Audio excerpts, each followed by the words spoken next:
Scooter തട്ടിപ്പ് case പ്രതി അനന്തു കൃഷ്ണനും കോൺഗ്രസ് നേതാവ് ലാലി വിൻസെന്റും തമ്മിൽ ലക്ഷങ്ങളുടെ സാമ്പത്തിക ഇടപാട് നടന്നതായി പോലീസ് കണ്ടെത്തൽ.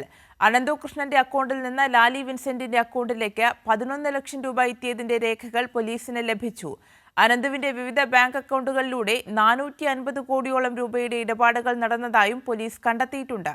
അതേസമയം റിമാൻഡിൽ കഴിയുന്ന അനന്തു കൃഷ്ണനെ കസ്റ്റഡിയിൽ വിട്ടുകിട്ടണമെന്നാവശ്യപ്പെട്ടുള്ള പോലീസിന്റെ അപേക്ഷ മൂവാറ്റുപുഴ കോടതി ഇന്ന് പരിഗണിക്കും. പകുതി വിലയ്ക്ക് സ്കൂട്ടർ നൽകാമെന്ന് വാഗ്ദാനം ചെയ്ത് സംസ്ഥാന വ്യാപകമായി തട്ടിപ്പ് നടത്തിയ പ്രതി അനന്തു കൃഷ്ണനും കോൺഗ്രസ് നേതാവ് ലാലി വിൻസെന്റും തമ്മിൽ സാമ്പത്തിക ഇടപാടുകൾ നടത്തിയിട്ടുണ്ടെന്നാണ് മൂവാറ്റുപുഴ പോലീസിന്റെ കണ്ടെത്തൽ. അനന്തുവിന്റെ അക്കൗണ്ടിൽ നിന്ന് ലാലി വിൻസെന്റിന്റെ അക്കൗണ്ടിലേക്ക് 11 ലക്ഷം രൂപ എത്തിയതിന്റെ രേഖകളാണ് പോലീസിന് ലഭിച്ചത്.